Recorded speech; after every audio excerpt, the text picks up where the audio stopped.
Donc si je comprends bien, c'est à la fois un accompagnement dans le matériel, la cérémonie, comme tu viens de le dire, l'agencement et cetera. D'un point de vue émotionnel aussi, mais est-ce que tu vas jusqu'à les accompagner dans la libération, c'est-à-dire déjà l'acceptation de la mort, l'acceptation, ce passage finalement, cette transition vers, une autre dimension et aussi vers, la libération de certains blocages qu'ils peuvent avoir encore, en fin de vie où ils se disent: «Bon, bah, ça, je voudrais m'en libérer pour partir plus sereinement. J'aurais, ça à dire, à ma mère, ça à dire à ma sœur», des choses comme ça. Est-ce que ton travail va jusque-là? Alors, c'est vraiment du cas par cas, hein, puisqu'on sait que chaque accompagnement, chaque fin de vie, chaque deuil sera différent d'une personne à une autre.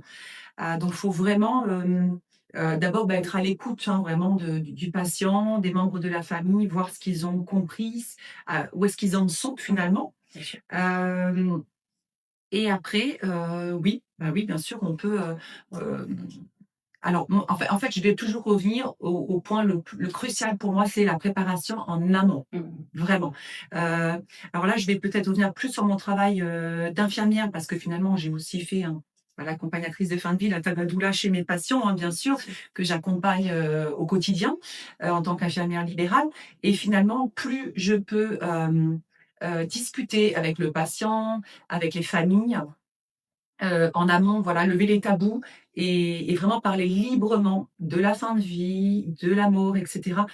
Plus les accompagnements sont merveilleux et je pense avoir eu la chance, hein, parce que pour moi c'est vraiment un cadeau et une chance de pouvoir, accompagner les personnes en fin de vie jusqu'à leur dernier souffle. Hem Et je pense que dans les accompagnements que j'ai faits, 99 ont été des beaux accompagnements sereins, calmes et pleins d'amour. Et encore une fois, je reviens à la préparation en amont, en fait. En discuter en amont, j'ai aussi fait, des conférences.